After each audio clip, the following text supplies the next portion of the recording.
imurenge aho abanyamurenge benshi bakunda ko ikibuga cya Minembwe bakwibaza ngo Masunzu wohereje Masunzu ari hera ari Masunzu mu kurimbura bene wabo. Amashusho Mutesi Scovia yafashije kuri Rusizi ya kabiri yaba se yaragize uruhare mu byaha by'intambara byakozwe n'ama 23 na RDF nk'uko bigaragara muri ayo mashusho. Iyo witegereje neza amashusho yatangajwe ku runana rwa Mama rwa Gasabo rwa Scovia Mutesi ugasembura neza ubona ko ibyerekanwa n'amashusho ari ibintu byapanzwe ndetse ko n'uwafashe amashusho ari we Scovia Mutesi igamije propagande.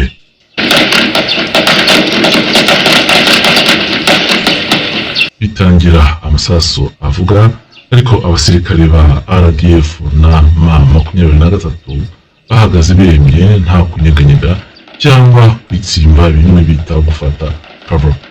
Abagenda bari kwigendera bisanzwe ntacyo bikanga. Abafashe imbunda bafashe imbunda ku buryo busanzwe nk'abacunga umutekano aho gufata imbunda nk'abari mu mirwano bari kurasana ku rugamba. Kamera iva kuri itsinda ry'abasirikare bihagarariye ikerekana undi musirikare ugenda amanuka ariko ntawe umukurikira cyangwa umurasaho, akamanuka ahagaze nyuma hakumvikana urusaku rw'amasasu ari nako hagaragara ivumbi ritumuka n'ahantu haguye kagrenade gato gatumwe bita V40 cyangwa isasu rinini rifite byibuze kaliba ya milimetero 12 riraswa na machine gun. Ikintu kidasobanutse ni ukuntu uyu uri kuraswaho ariko aragenda nta gihunga afite, agasa yewe nk'unahagararaho gato agasubiza amaso inyuma akareba ahagana haruguru, nta kubika umutwe ahubwo agenda yubura umutwe. Ubundi umuntu uhunga amasasu arangwa no kwiruka yubitse umutwe. Tugarutse ku biturika bituma ivumbi, igihe ibi biturika we asa nkaho ntacyo yikanga kandi akagenda adahuzagurika nk'uhunga amasasu, ahubwo agasa nk'umuntu uri kugenda agana ahantu azi neza ko ariho agiye kwihisha. Nubwo ivumbi ritumuka risa nk'iritumuwe no guturika kwa grenade cyangwa se risa n'iritumiwe n'isasu rinini ry'amashini gun, nta rusaku rw'amashini gun rwumvikana cyangwa se urusaku rwo guturika kwa grenade.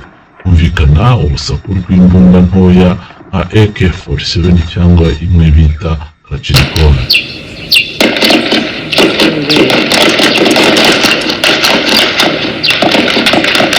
Urusaku rw'amasasu rurakomeza ariko noneho ntihagera ahantu hagaragara nk'ahaturikiye kagrenade gato cyangwa se ahavuye isasu ry'amashini gun. Rya vumbi ntiryongera gutumuka. Hari abarasa bari haruguru basa nkaho barimo ibice bibiri, abarimo kurasa n'abandi basa nkaho bibereye mu bindi.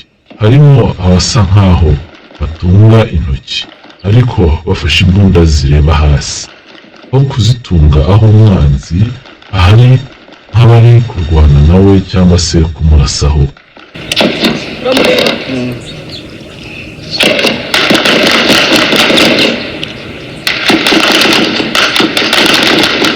Abari ku ruhande nabo basa nkaho ntacyo bikanga. Nubwo humvikana urusaku rw'amasasu ntawe ugaragara ari kurasa cyangwa afashe imbunda nk'uri kurasa. Barasa nk'abagenda batuje bibereye mu butembere, mu gihe bamwe bari haruguru bose bamanuka bakaza ku ruhande rumwe. Scovia Mutesi we ahita avuga ngo yongeye kurasa, ntabwo yongeye kurasa. Nyamara mu mashusho yose yerekana nta na hamwe uyu guhigwa yagaragaye arasa. Scovia Mutesi arongera ati igisigaye baje kureba niba bamuhamije. Ibi byerekana ko Scovia Mutesi azi neza uko buri etape uko zigenda zikurikirana muri iri kinamico. Arasa mbese muri gusoma bimwe bita script. Muri ano mashusho kandi hagaragaramo umusirikare ufite ikintu cy'umweru. Umuntu akaba yakwibaza ukuntu umusirikare uri mu mirwano agendana ikintu cy'umweru kuriya cyamuviramo kubonwa n'umwanzi wahita anamurasa. Ikindi ni uko uno musirikare ugendana ikintu cy'umweru yambaye impuzankano n'ingofero bisa neza nk'iby'uyu wagaragajwe ahunga. Umuntu nanone akaba yakwibaza ukuntu umusirikare uri mu ruhande ruhiga yambara ibihuye n'umusirikare uri mu ruhande rw'umwanzi uri guhigwa. Ikintu nanone kitumvikana ni ahantu hagaragara abasirikare ba M23 bageze hamwe, umwe wahigwaga yari yihishe. N'ubu abasirikare ba RDF na M23 atanga signal asa n'uwereka abari haruguru. Noneho aha hagahita hacumba umwotsi nk'ahantu haturikiye igisasu. Igitangaje nuko uyu mwotsi wahaturikiye igisasu ucumba aho aba basirikare ba RDF na M23 bahagaze, ariko bose ntihagire uwikanga cyangwa se ngo agire icyaba bitewe n'iki gisasu giturikiye aho bari. Mbese bisa nk'abari guturiza kwa pyrotechnics dukoreshwa mu gihe cy'imyitozo ya gisirikare. Mu gihe abasirikare ba M23 na RDF bagaragara nk'abahagaze neza aho uwo bahigaga yihishe, Mutesi Scofiya aho gukomeza kuhatunga kamera ayikuraho akayerekeza ahandi hatari ikintu kiri kuhakorerwa. Mutesi Scofiya yongera kugarura kamera hamwe wahigagwa yihishe, yerekana noneho basa nk'abahirika ikintu kimeze nk'umurambo.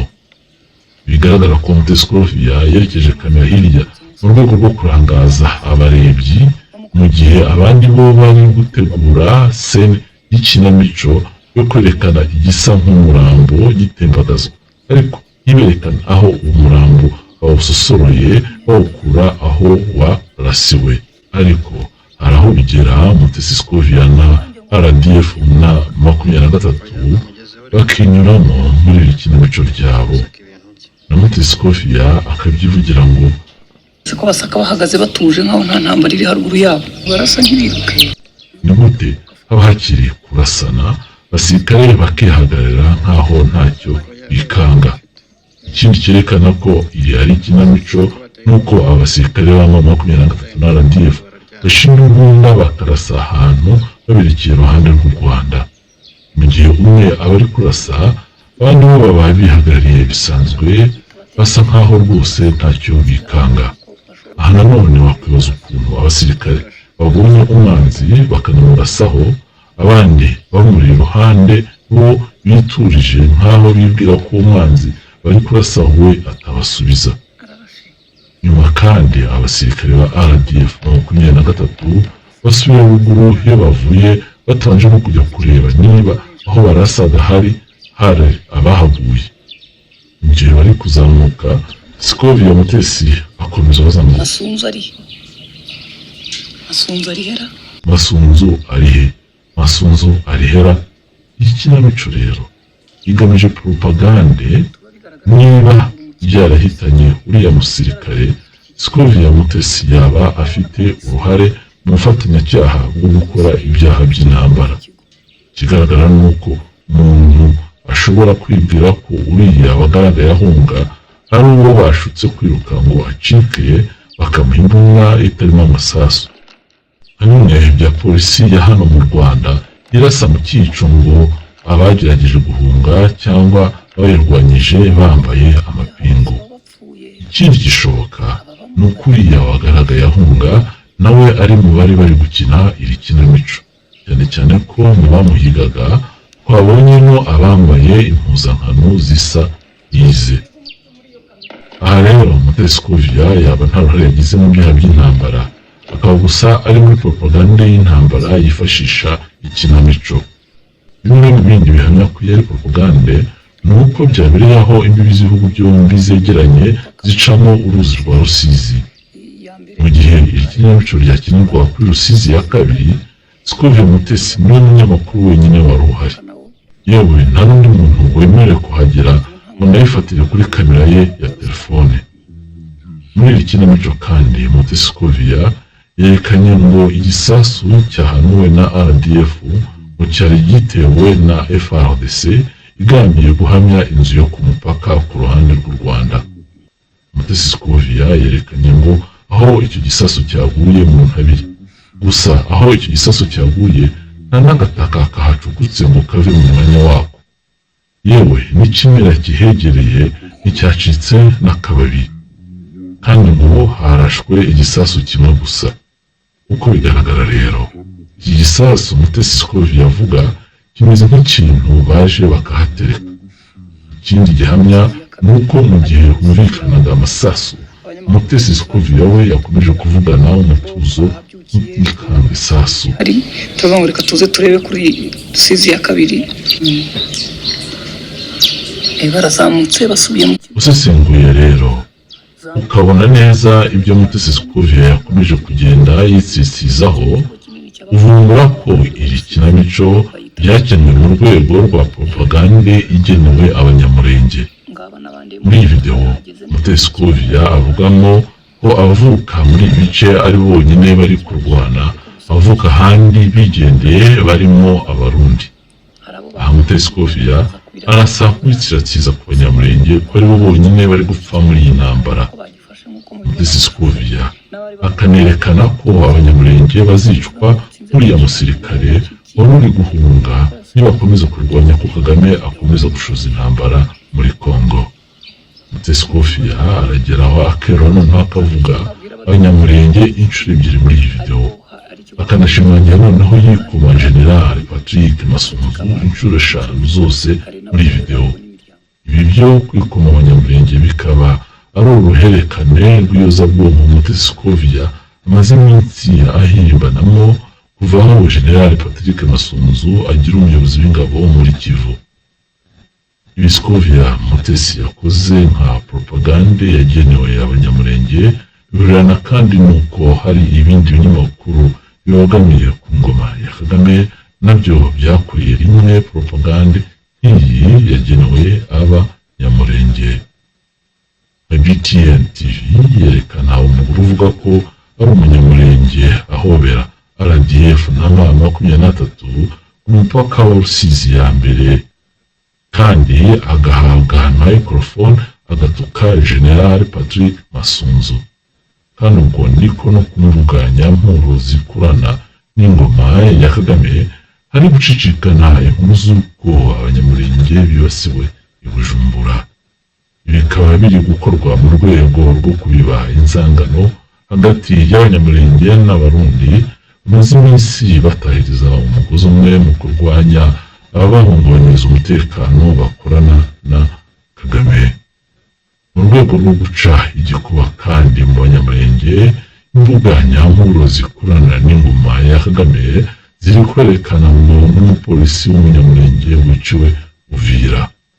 Gusa nanone umuntu yakwibutsa ko Mutesi Scovia afite uburambe mu gukina ikinamico ryo kuyoberanya, ryo gusibanganya ibirari ndetse n'iryo gukwiza ibihuha.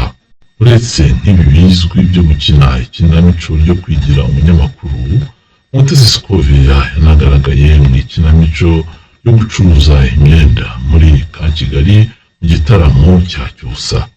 Uyu Cyusa akaba azira ko ari mwene wabo na Stromae wanze kuyoboka ingoma ya Kagame. Bityo Kagame akaba yifashisha ibitaramo bya Cyusa mu kumenya abantu bashobora kuba batamushyigikiye, mbese bafite intekerezo mu mitima yabo nk'uko Stromae nawe yamwigaramye. Mutesi Scovia kandi azwi mu ikinamico yo kwigira umunyururu agamije gufunganwa na Madamu Ingabire Umuhoza mu rwego rwo kumunekera aho yari afungiye muri gereza ya Mageragere. Mutesi Scovia rero akomeje kuba ingenza yizewe mu butegetsi bwa Kagame kugeza n'aho bakorana mu bufatanyacyaha bwo gukora ibyaha by'intambara kuri Rusizi ya kabiri. Ibi ni nyuma y'uko Mutesi Scovia yari mu banyamakuru babiri bararitswe kurara ku Gisenyi biteguye gufata Goma mu rukerera rwo ku 25 Mutarama 2025. Uri Mutesi Scovia ni umunyamakuru wa mbere winjiye mu mujyi wa Goma. Aba kandi umunyamakuru Rukumbi wemewe kuvugana n'abitwa ko bategeka M23 barimo Liyetona Koloneli Ngoma, uyu uvuga ko avugira M23. Gitangaje nuko uyu Mutesi Scovia ari we watangaga uruhushya umunyamakuru wari wese w'umunyarwanda bashobora kwemererwa kujya gufata amashusho i Goma. Nuko rero mukomere